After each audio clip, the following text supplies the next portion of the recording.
It feels like everybody is starting a podcast right now, but the truth is, very few people are starting good podcasts. In this video, I'm going to share with you 4 very common mistakes that beginner podcasters make, so that the podcast you're making will not only be high quality and something that you can share and be proud of, but it will also be something that is going to see growth, help you accumulate an audience, and one day that you might be able to monetize.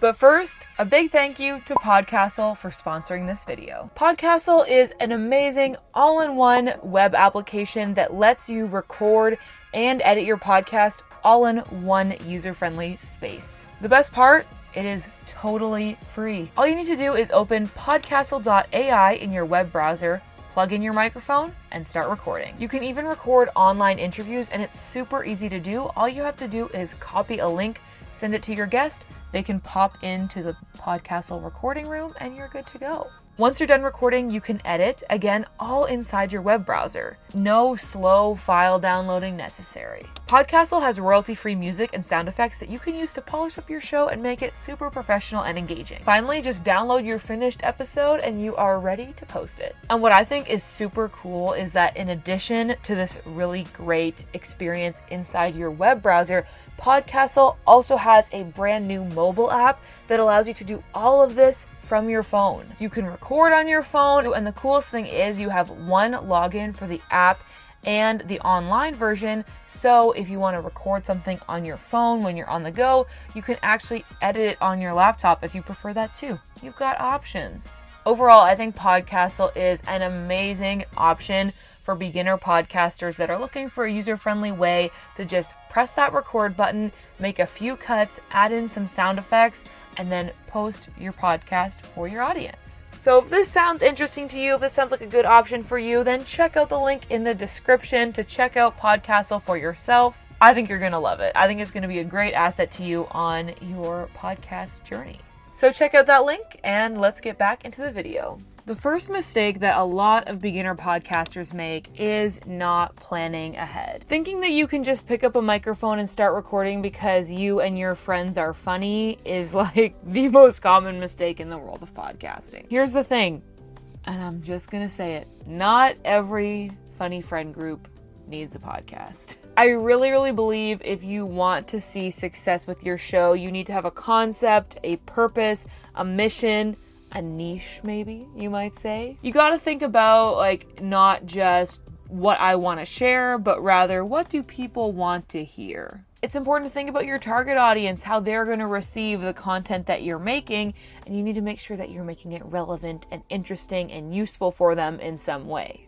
I would really recommend when you are getting started out that you make a content calendar, that you think about what are my weekly episodes going to be titled, what are they going to be about, and ultimately what's the purpose of this show. Like if you really do just want to document you and your friends' funny conversations, then go for it. I'm not going to stop you. You can totally do that. Just don't expect it to turn into something that you're actually going to be able to monetize. Instead, if your goal is to become a professional podcaster or maybe use your podcast in order to help grow your online business or whatever, then you need to have a plan and a strategy. I would really recommend planning out even like the first 3 months of episode titles that you're going to use to make sure that, first of all, you can even think of that many ideas in your like niche or within your show idea.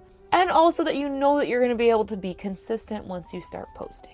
So most likely, if you're looking at videos about how to start a podcast, you've probably thought about this already, but I just want to remind you that it is so important that you go into this with a plan and a strategy and a content calendar, because those are essential building blocks to seeing success with a podcast. The second mistake is being inconsistent, either in posting frequency and or in format. If you want to have a consistent listenership, it's important that you are being consistent with how often you post and also the quality of show that you're providing your audience. Let's get the basics out of the way. I really think that if you want to have a successful podcast that sees consistent growth and that actually is going to reach an audience and that you're going to be able to monetize and all that stuff, you need to be posting once a week. And personally, what I've seen when it comes to my podcast, my YouTube channel, my Instagram, pretty much anywhere on social media, you can see slow and steady growth by posting more infrequently, as long as you're still consistent. So let's say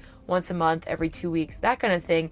But really posting more frequently, like weekly or even twice a week, is just adding fuel to that fire. It's going to help you build your audience a lot faster. So instead of, posting 52 episodes over the course of the year, maybe you post 52 episodes over the course of 6 months. You're going to see like a year's worth of results in 6 months. Now, I will say that only goes to the point where you're still able to deliver on quality and be consistent with your format, the quality of your content, all of that stuff. So if posting twice a week means that you're going to post 2 subpar podcast episodes, it's not worth it. You might as well just post once a week, because it's very important that you're consistent in the value that you're delivering. And I would also recommend being consistent with your format. What I mean by that is you want to make sure that when your listeners show up to listen to your episode, when they press play, they know what to expect, because it means they're more likely to be satisfied with it and listen all the way to the end, which is what we want. Ways you can be consistent with your format include always having your intro at the same spot,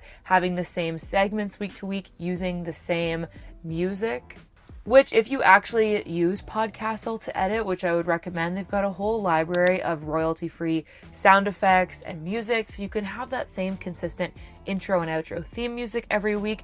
And if you have different segments, you can use those sound effects to transition between one segment to the next, which I think adds a really nice professional touch. And if you do these things consistently, it's really going to help you get really loyal listeners that are going to come back every week and help you keep growing your audience. Number 3 is not using SEO or blog posts to help promote your episodes. If you've watched any of my videos before about how to grow a podcast, then you'll know that I love to talk about SEO, which is search engine optimization for the uninitiated. And basically what it means is using keywords so that people who are maybe searching for your content are able to find it. Basically, when it comes to a podcast, you want to make sure that every single title has a good number of keywords in it, but it's also written the same way that you would maybe write a newspaper headline, so that it creates curiosity and entices people to click.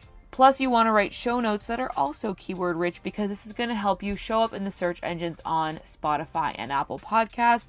This has been essential in me growing my podcast. I get messages from people all the time on Instagram that they found my podcast by searching like social media or content creation, and then it pops up. So trust me, it pays off. You want to do this from the start so that you give yourself as many chances to be found in search as possible. But in addition to the basics of writing good titles and writing good show notes, you can also use blog posts to really give your podcast an SEO boost. If you think about it, it just makes sense that blog posts are going to be more easily found by search engines than podcasts, because Google and other search systems can't just look through an MP3 file and like find all of the words that were spoken in it and then use that to categorize it in search, though honestly it wouldn't surprise me if someday they get to that point. But for now, your MP3 file or WAV file or whatever that is your podcast episode is essentially a little black box as far as Google is concerned. So if you want people to be able to find it,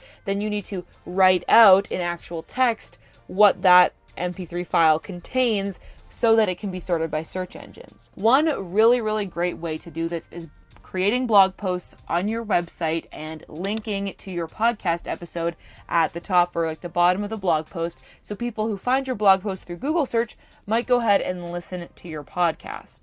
For this, I would honestly recommend using Podcastle's transcription feature, because you are able to, after you record your whole podcast, download an automatic transcript of the episode that you can then turn into a blog post. You can decide if you want to publish the entire transcript or if you would prefer to like use quotes and like write a little summary.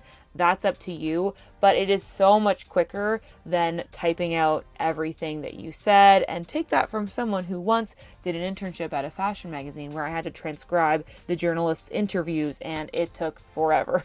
So this is a really great feature. All you have to do is download the text file of your transcript and you can copy and paste that into a blog post, and that is really going to help Google and other search engines find your episodes and show it to the people who want to become your listeners.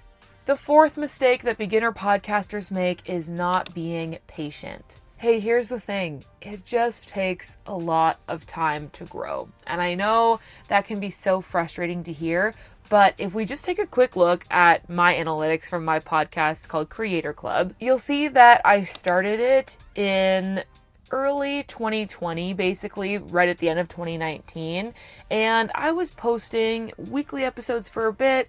Then I would take a break for a month. Then I would come back and post a few more episodes. And you can see from January to about July of 2020, it was very, very hit and miss. I had a couple small spikes, but otherwise I was getting, a couple tens of listens a week, like less than 50. But then throughout all of 2020, not only did my YouTube channel grow, which helped bring my audience over to my podcast, but more importantly, I was really, really consistent and started posting episodes more often. Again, I still went through periods of, kind of taking a break, which you can see dips there, but in about June of 2021, this is where my listens really started to skyrocket because I committed. I've been posting weekly episodes since then, and it's a non-negotiable. It's something that I really put a lot of time and effort into, and I make sure that my show is valuable, and then I show up every week with the same type of format that I know my listeners love. And now you can see I've gotten to the point where I'm over 5,000 downloads a week. I'm able to get sponsors on my podcast, and it's really about putting all of these things into practice that I talked about throughout the video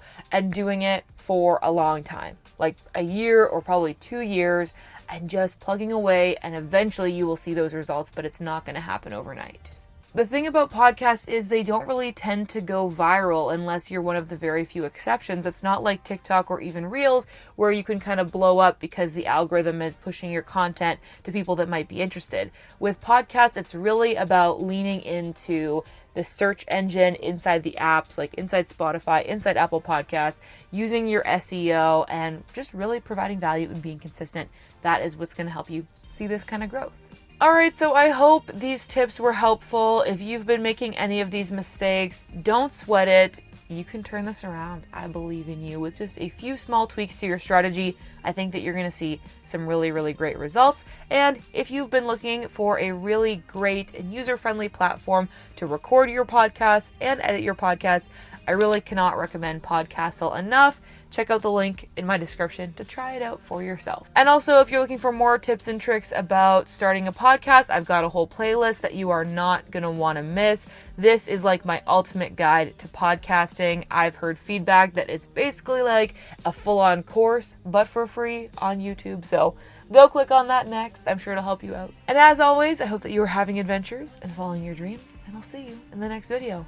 Bye.